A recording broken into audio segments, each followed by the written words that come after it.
बिस्मिल्लाहिर्रहमानिर्रहीम। अस्सलाम वालेकुम। जी जनाब, आज हम आपके लिए बना रहे हैं देगी गोश्त।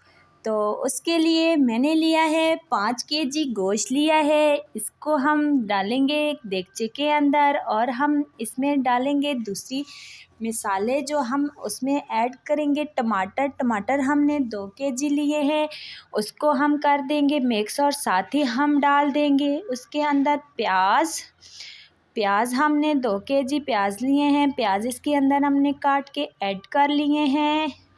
प्याज को ऐड करके उसके बाद हम इसके अंदर डालेंगे लहसुन जो है हमने इतना सारा लिया है लहसुन, इसको छील के हमने इसी तरह साबित इसके अंदर डाल देना है और हमने इसको कर लेना है मिक्स। और साथ ही मैंने डालना है मिसालों में मैंने मिर्चें ली हैं। मिर्चें मैंने 5 से 6 चमचे मिर्चों की ली है और इसी तरह 2 से 3 टेबलस्पून हमने हल्दी ली है और 2 से 3 टेबलस्पून हमने लिया है नमक हम इसमें ऐड कर देंगे। ऐड करके हम इसको अच्छे तरीके से कर देंगे मिक्स करके हम इसको आंच के ऊपर रख देंगे और इसको पकने के लिए तो पकने देंगे। और साथ ही हम इसमें थोड़ा सा पानी ऐड करेंगे। पानी हम थोड़ा डालेंगे, बहुत ज़्यादा पानी हम इसके अंदर नहीं डालेंगे।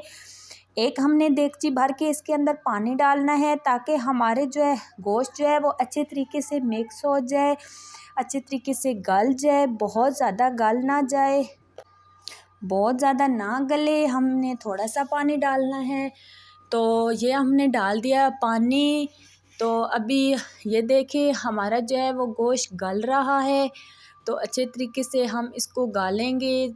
तो देख सकते हैं आप हमारा जो है वो जो प्याज टमाटर डाले थे, गोश्त डाला था, वो सारा कुछ गल रहा है। तो ये देख सकते हैं जनाब हमारा गोश्त में पानी जो है वो खुश्क हो रहा है, बहुत ही मज़ेदार लुक आ रही है। और हमारे जो अंदर हमने प्याज टमाटर डाले थे वो बिल्कुल गल चुके हैं और अच्छे तरीके से मिक्स हो चुकी है सारी चीज़ें। तो हम अभी अच्छे तरीके से इसको भूनेंगे ताकि जो है हमारे गोश्त की स्मेल ख़त्म हो जाए और अच्छे तरीके से भून लेंगे। और हमने इसमें डालना है घी हमने आधा लीटर हमने इसके अंदर घी डाला है, क्योंकि साथ ही हमारे जो है वो गोश्त की ग्रेवी भी थी और गोश्त की जो है वो चर्बी से जो है वो घी था, तो वो हमने कम डाला है, इसलिए आधा लीटर हमने डाला है घी का। तो ये देख सकते हैं हम इसको बहुत अच्छे तरीके से भूनेंगे। ये देख सकते हैं आप हमारा जो है गोश्त का कलर चेंज हो चुका है और बहुत अच्छे से भून चुका है। अभी हम इसके अंदर डालेंगे कौरमा मसाला हम इसके अंदर डाल के इसको मिक्स करेंगे और फिर हम 5 से 10 मिनट तक इसको अच्छे तरीके से भून लेंगे। ये देख सकते हैं हमारा गोश्त गल चुका है और बहुत ही लजीज, बहुत ही प्यारा मज़ेदार गोश्त हमारा बन चुका है। और ये हम इसके साथ ही हम डालेंगे धनिए का पाउडर डालेंगे, ये हम इसके अंदर ऐड कर देंगे।